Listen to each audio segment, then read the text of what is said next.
Tout le monde a un chat par chez nous. Même s'ils sont souvent trop paresseux ou trop bien nourris pour chasser les souris, on apprécie leur compagnie. Et ils nous enseignent beaucoup sur les vertus de la relaxation et de la méditation. Pourtant, en cette période de Noël, il faut que vous fassiez violence, mesdames et messieurs. Il faut que vous attrapiez le matou sous le bras et que vous lui coupiez une touffe de poil blanc.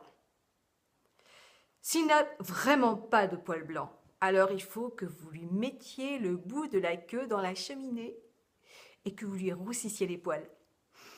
Bon, certes, il se débattra, il hurlera, vous récolterez peut-être quelques griffures, mais au moins, vous serez sûr que votre greffier n'ira pas à la fête infernale des chats. Car en cette période bénie de l'année, on croit toujours que seules les créatures angéliques sont de sortie. Mais pas du tout. C'est un temps où toutes les créatures sont de sortie, toutes les créatures de tous les genres, et même les moins recommandables.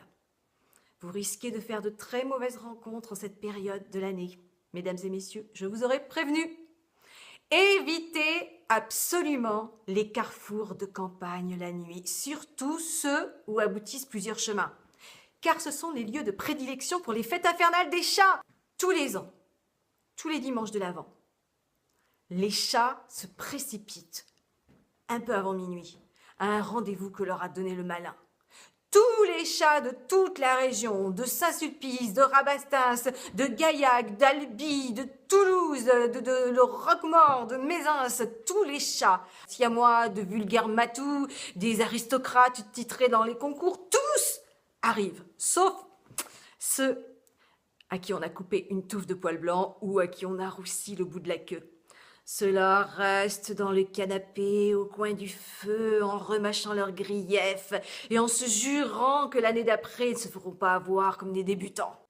Et là, au point de rendez-vous, c'est un incroyable rassemblement de milliers de chats qui miaulent une insupportable mélopée pendant que des créatures maléfiques font leur entrée les unes après les autres, saluées à chaque fois par une exclamation des chats.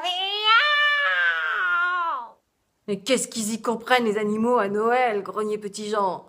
Ils s'en moquent bien du petit Jésus, et moi, à cause d'eux, je dois transporter 2 fois plus de seaux. C'est pas juste. C'est Noël pour moi aussi, après tout.